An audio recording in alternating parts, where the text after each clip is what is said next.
एक सिक्का जोड़कर माँ चिड़िया ने कुछ पैसे जमा किए थे और आज माँ चिड़िया अपने बच्चों के लिए नई साइकिल लेने जा रही थी। मम्मा, मैं भी साथ जाऊंगा आपके। बच्चों, आप दोनों बहन भाई घर में ही रहें, मैं ले आती हूँ आपके लिए साइकिल। लेकिन मम्मा, आपको तो साइकिल चलानी नहीं आती, फिर आप कैसे साइकिल लेकर आएंगी? चिंता ना करें, मैं ऑटो की छत पर रख कर ले आऊंगी। फिर मम्मा चिड़िया अकेली ही अपने घर से निकलती है। हरियाली, ये रानो चिड़िया कहाँ जा रही है? शायद अपने बच्चों के लिए नई साइकिल लेने जा रही है, कल बताया था मुझे चिड़िया ने। ये सुनकर गौरी कव्वी रानो चिड़िया को आवाज देती है, चिड़िया चिड़िया रुको, मेरी बात सुनो। रानो चिड़िया रुक जाती है। गौरी बहन, क्या बात है? सुना है तुम अपने बच्चों के लिए नई साइकिल लेने जा रही हो। हाँ, मेरे पास कुछ पैसे थे, सोचा बच्चों की खुशी के लिए उन्हें नई साइकिल ले देती हूँ। रहने दो, ये बच्चे तो कभी ही खुश नहीं होते। आज तुम अपने बच्चों को नई साइकिल लेकर दोगी, कल मेरे बच्चे भी मांगेंगे और फिर हरियाली के बच्चे भी नई साइकिल लेने की जिद करेंगे। गौरी बहन, यही उम्र तो है मेरे बच्चों के खेलने की और मैं हमेशा अपने बच्चों की हर खुशी पूरी करती हूँ। मैंने बहुत मुश्किल से बच्चों की साइकिल के लिए पैसे जमा किए हैं। चिड़िया वहाँ से चली जाती है। ये चिड़िया हर दफा कोई नई शरारत करती है, अब मेरा जग्गू तो कभी नहीं समझेगा। रानो चिड़िया नई साइकिल ले लेती है और कबूतर के ऑटो पर रखकर वापस होती है। बहुत अच्छा किया आपने जो बच्चों को साइकिल ले दी, बच्चे बहुत खुश होंगे। हाँ कबूतर भैया, मेरे लिए बहुत मुश्किल था, लेकिन मेरा कुकू तो कई दिनों से जिद कर रहा था। बातें करते करते चिड़िया का घर आ जाता है और चिड़िया साइकिल उतारती है, ऑटो चला जाता है और रानो चिड़िया अपने बच्चों को आवाज देती है, बच्चों, गुड़िया और कुकू यहाँ आओ, मैं आ गई हूँ। गुड़िया और कुकू अपनी मम्मा की आवाज सुनकर खुश हो जाते हैं। मम्मा आ गई, मम्मा आ गई, मेरी मम्मा हमारा साइकिल लेकर आ गई है। कुकू और गुड़िया जल्दी से घर से बाहर आते हैं। कैसी है आपकी नई साइकिल? दोनों बच्चे एक साथ बोलते हैं, मम्मा बहुत सुंदर, बहुत सुंदर, बहुत सुंदर है। अब आपस में लड़ाई मत करना, बारी बारी चलाना अपनी साइकिल और गिरकर चोट भी ना लगवा लेना। दूसरे दिन कुकू और गुड़िया अपनी साइकिल लेकर बाहर निकलते हैं। कुकू साइकिल चला रहा था और गुड़िया अपने भाई के पीछे बैठ जाती है। दोनों बहन भाई जंगल घूमने निकल जाते हैं। आगे गोरी का बेटा जग्गू कौवा बैठा हुआ था। इन्होंने ये साइकिल कहाँ से ली है? ये तो बहुत सुंदर है। जग्गू गुड़िया से कहता है, रुको रुको। दोनों बहन भाई रुक जाते हैं। मुझे भी साइकिल चलाने दे, मैं भी चलाऊंगा साइकिल। नहीं जग्गू भाई, आपको अभी साइकिल चलानी नहीं आती, अगर साइकिल पर बैठे तो गिर जाओगे। मैं सीख लूंगा, लेकिन अपनी साइकिल लेने के बाद सीखना। मैं लूंगा, मैं भी नई साइकिल लूंगा। ऐसे शोर मचाता हुआ जग्गू कौवा वहाँ से चला जाता है। जग्गू कौवा सीधा अपने घर जाता है। मम्मा मम्मा, कालू लो, देख आया होगा कुकू की नई साइकिल। मम्मा मुझे भी साइकिल लेकर दे, मैं भी साइकिल लूंगा। चुप चुप कर जाओ, नहीं है नई साइकिल हमारे पास। उस गरीब चिड़िया के बच्चे साइकिल ले सकते हैं, जिनके पापा भी नहीं है, तो फिर मैं क्यों नहीं ले सकता? मुझे लेनी है, मुझे भी नई साइकिल लेनी है। प्लीज मम्मा, पापा से कहें। कालू जी, अब जग्गू को नई साइकिल तो लेकर देना ही पड़ेगी। करता हूँ कुछ। लंबी सांस लेते हुए कालू कौवा ऐसे कहता है। कालू कौवा अपने घर से निकलता है। सामने से गुड़िया और कुकू अपनी साइकिल लेकर आ रहे थे। कालू उन्हें रोक लेता है। दफा हो जाओ, चले जाओ यहाँ से। अगर दोबारा मेरे घर की तरफ अपनी साइकिल लेकर आए तो बहुत मार खाओगे। हमने क्या किया है अंकल? हम तो जा रहे थे। चुप चुप कर जाओ और भाग जाओ यहाँ से। कुकू और गुड़िया वापस मुड़ते हैं और दूसरी तरफ चले जाते हैं।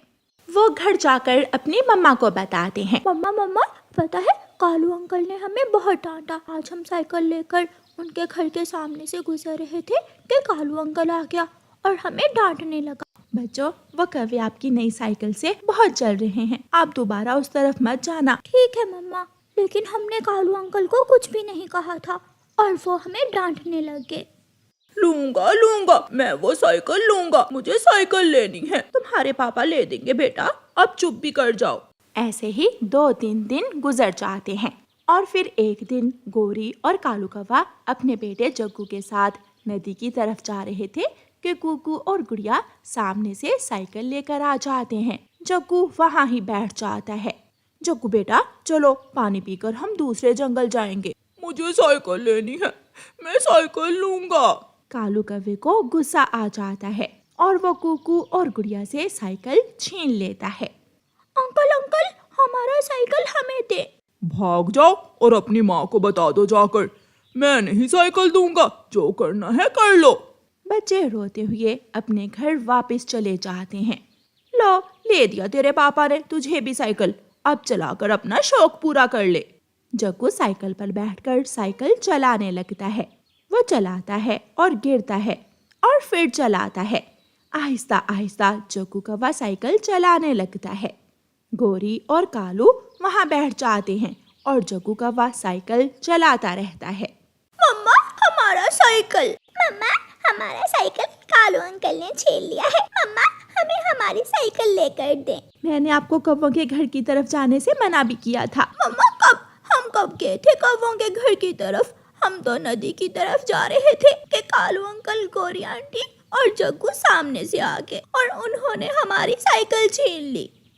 जग्गू साइकिल चला रहा था। गोरी और कालू जग्गू कौवे को देखकर खुश हो रहे थे। कालू, देखो तो मेरे जग्गू ने तो पहली बार में ही साइकिल चलानी सीख ली। वो आ रही है चिड़िया, अब आकर रोने लगेगी। चिड़िया भी उनके पास पहुंच जाती है। मेरे बच्चों से साइकिल क्यों छीन लिया आपने? मेरे बच्चों की साइकिल वापस दे। कुकू और गुड़िया भी पीछे ही आ जाते हैं। चिड़िया, मेरे जग्गू को ये साइकिल पसंद आ गई है। मैं कल अपनी माँ के पास जाऊंगी और तुम्हें पैसे ला दूंगी। तुम अपने कुकू के लिए नहीं ले आना। उन पैसों से तुम खुद ही जग्गू के लिए ले आना। मेरे बच्चों की साइकिल दो। कालू कौवे को गुस्सा आ जाता है और वो चिड़िया को धक्का देकर गिरा देता है। भाग जाओ यहाँ से, कुछ नहीं मिलेगा, ना साइकिल ना पैसे। तुम हद से बढ़ रहे हो। अंकल अंकल, आपने हमारी मम्मा को मारा। हमारी मम्मा को मारा आपने। कुकू और गुड़िया रोते हुए वहाँ से चले जाते हैं। वो सीधे पहाड़ों पर रहने वाली बड़ी माही चील के पास जाते हैं। चील माँ, उन कौवों ने हमारी साइकिल छीन ली है और जब हमारी मम्मा हमारी साइकिल लेने हमारे साथ गई तो उन कौवों ने मम्मा को मारा है। चुप कर जाओ बच्चों, शांत हो जाओ। हमारी साइकिल आप हमें वापस लेकर दे। हम कमजोर हैं, तो क्या कमजोर पक्षियों को जंगल में जीने का कोई अधिकार नहीं है? आप ही बताएं। चील बच्चों की बातें सुनकर गुस्से में आ जाती है और उनसे कहती है, चले मेरे साथ, मैं देखती हूँ कौन छीनता है आपसे साइकिल। चील बच्चों के साथ जाती है और जग्गू कौवे को साइकिल से उतारकर साइकिल कुकू और गुड़िया को दे देती है और वहाँ बैठे कौवे और कौवी की खूब पिटाई करती है। कमजोरों पर जुल्म करते हो। अगर आज के बाद दोबारा इन बच्चों से साइकिल छीनी तो जान से जाओगे तुम कौवो। अब बोलो, अब बात करो। कालू कौवे पहले तो बहुत अकड़ रहे थे। चील माँ जी, प्लीज हमें छोड़ दे, हम दोबारा इन बच्चों से साइकिल नहीं छीनेंगे और अगर कहो तो हम ये जंगल ही छोड़कर चले जाएंगे, लेकिन प्लीज हमें छोड़ दो। फिर कौवे चील की विनती करके अपनी जान बचाते हैं और वहाँ से भाग जाते हैं। कुकू और गुड़िया अपनी साइकिल चला रहे थे। कौवों को अच्छी सजा मिल चुकी थी और वो चुप करके अपने घर चले जाते। क्या आप जानते हैं कि सबको कैसे पता चला कि आप कौन हैं? अगर नहीं जानते तो ये कहानी सुनने के बाद आपको पता चल जाएगा। आज तो बहुत दिनों बाद ताजा ताजा अंडा मिला है पीने को, मुझे तो आज बहुत मजा आने वाला है। वो उल्लू उस अंडे को पीने ही वाला था कि पीछे से एक चील आती है और उस उल्लू को उठाकर बुलंदी में ले जाती है और गायब हो जाती है। शिकारी तो आज खुद ही शिकार बन गया। मुझे भी आज ताजा ताजा मांस बहुत समय बाद मिला है। मुझे छोड़ दो, मुझे छोड़ दो, मैं कोई साधारण पक्षी नहीं हूँ, मैं भी उल्लू हूँ। सब पक्षी डरते हैं मुझसे। परंतु आज तुम बूढ़ी चील के पंखों में लगे हो, किसी साधारण पक्षी के नहीं। ऐसा कहते हुए वो चील उस उल्लू को मार देती है और खा जाती है। मौसम तो गर्मियों का था, परंतु आसमान पर कुछ बादल होने के कारण उस अंडे पर धूप इतनी ज्यादा ना थी। वो अंडा तो जोर जोर से हिलने लगता है और फिर टूट जाता है और एक सुंदर सा छोटा सा बच्चा उस अंडे से बाहर निकलता है, जो ये नहीं जानता था कि उसकी मम्मा कौन है, पापा कौन है, वो कहाँ है, वो